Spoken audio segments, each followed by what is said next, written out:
आप सभी को प्रभु यीशु के नाम में जय मसीह की। आप सभी का प्रभु के वचन कार्यक्रम में स्वागत है। आइए आज हम एक बहुत ही महत्वपूर्ण विषय में, जिसका नाम चिंता है, उसी विषय में आज हम बात करने जा रहे हैं।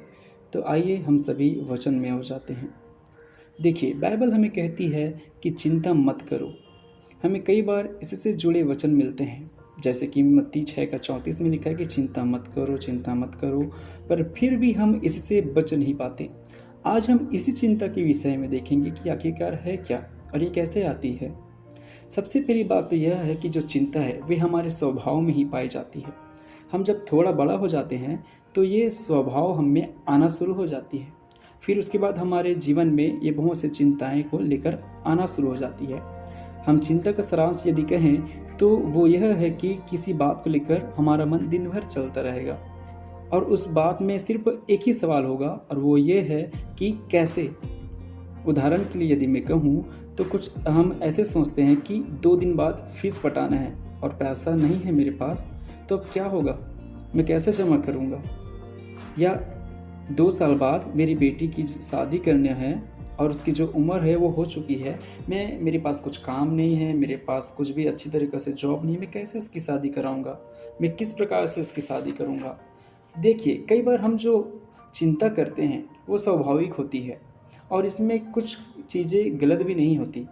जी हाँ, मैं फिर से कहना चाहूँगा कि जो हम चिंताएँ करते हैं वे कुछ चिंताएँ गलत नहीं होती, वे हमारे स्वाभाविक है और हमें करना भी चाहिए। जैसे अपने बाल बच्चों के लिए चिंता करना, उसके विषय में सोचना, घर के लिए सोचना, ये सारी स्वाभाविक हैं।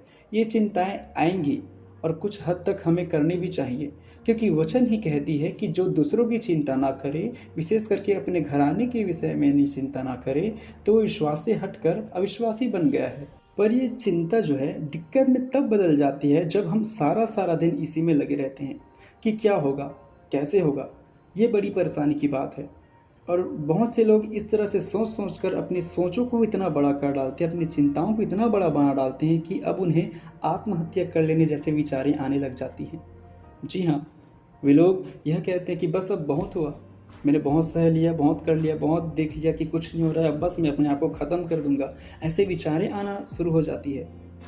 और ये बात भी मैं आपको बता देना चाहता हूँ कि इसके द्वारा शैतान को बहुत बड़ा अवसर मिल जाता है हम पर मानसिक रूप से अटैक करने के लिए, हमें कमज़ोर करने के लिए।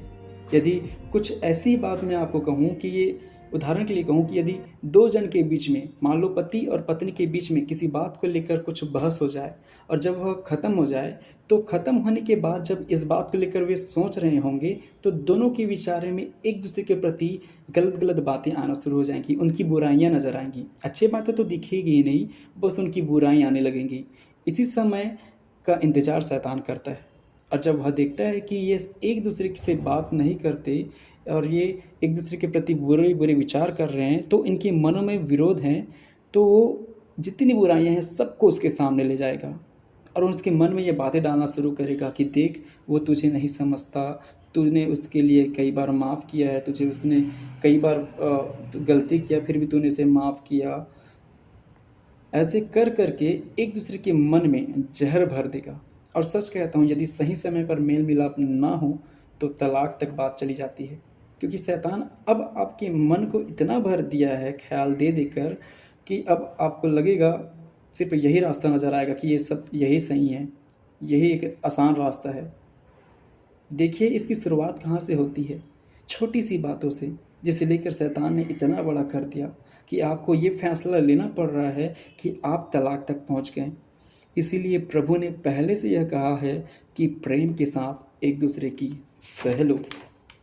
हमारे अंदर चिंता आने का एक और रास्ता है, और वो यह है कि भविष्य में जीना। जी हाँ, कुछ लोग ऐसे होते हैं कि वे वर्तमान में जीना छोड़कर कल में जीते हैं। कल क्या होगा, कल को मेरी शादी हो जाएगी तब मैं क्या करूँगा, कल के लिए राशन नहीं है, कल कल कल।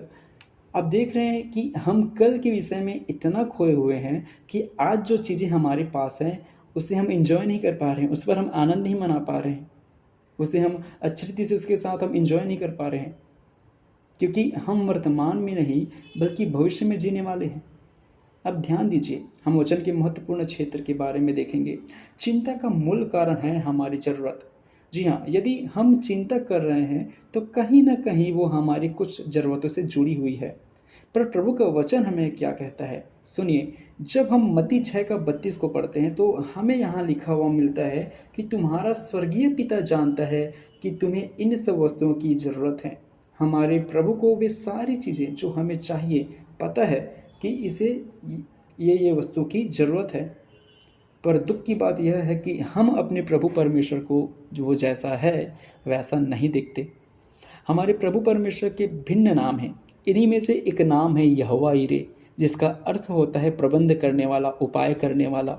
और ये नाम अब्राहम ने रखा था। अब्राहम ने ऐसे ही सोच विचार के प्रभु का नाम ऐसे नहीं दे दिया कि आप यहोवा यिरे करके। अब्राहम ने देखा कि प्रभु ने उसे उसके बेटे की जगह में बलिदान के लिए मेढ़ा दिया, इसलिए उसने उसका नाम यहोवा यिरे रखा। हमारा प्रभु सिर्फ नाम का नहीं पर काम से भी हमारा प्रभु है। उसे पता है कि हमें क्या चाहिए और क्या नहीं।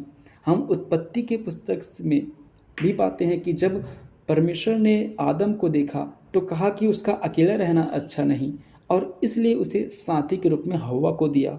आप पढ़ कर देखिए, कहीं पर आपको नहीं मिलेगा कि आदम ने प्रभु से कहा हो कि प्रभु मुझे स्त्री दे, लेकिन प्रभु जानता था कि इसे क्या चाहिए।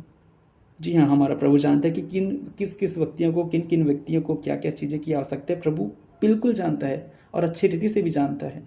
प्रभु हमें सुलेमान के भी जीवन से सिखाता है। इस बात को देखिए, जब सुलेमान राजा बना तो वह ज़्यादा उम्र का नहीं था, इसलिए वह परमेश्वर से बुद्धि मांगता है कि तेरी इतनी बड़ी प्रजा को चलाने के लिए मुझे बुद्धि दे। हम सभी जानते हैं कि परमेश्वर ने उसे बुद्धि दिया, पर परमेश्वर ने उसे वे सारी आशीषें अर्थात धन और वैभव भी दिए जिसे सुलेमान ने नहीं मांगा था। क्यों प्रभु ने मांगे बिना उसे दिया?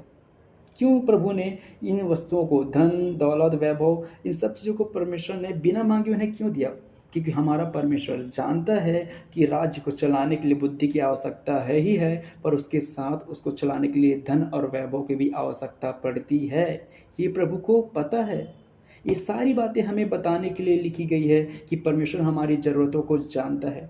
पर यदि कुछ रुकावट है तो बस यही है कि हम उसे नहीं जानते। प्रभु का वचन कहता है, मेरे ज्ञान के ना होने से मेरी प्रजा नाश हो रही है। इसलिए मेरे प्रियो, हमें यह चाहिए कि हम मत्ती 6 के 33 में लिखी बात की तरह, जैसे लिखा है, पहले तुम परमेश्वर के राज्य और धार्मिकता का खोज करो, इस पर मन लगाएं और उसकी प्रतिज्ञाओं को अपनी आंखों से पूरा होते हुए देखें।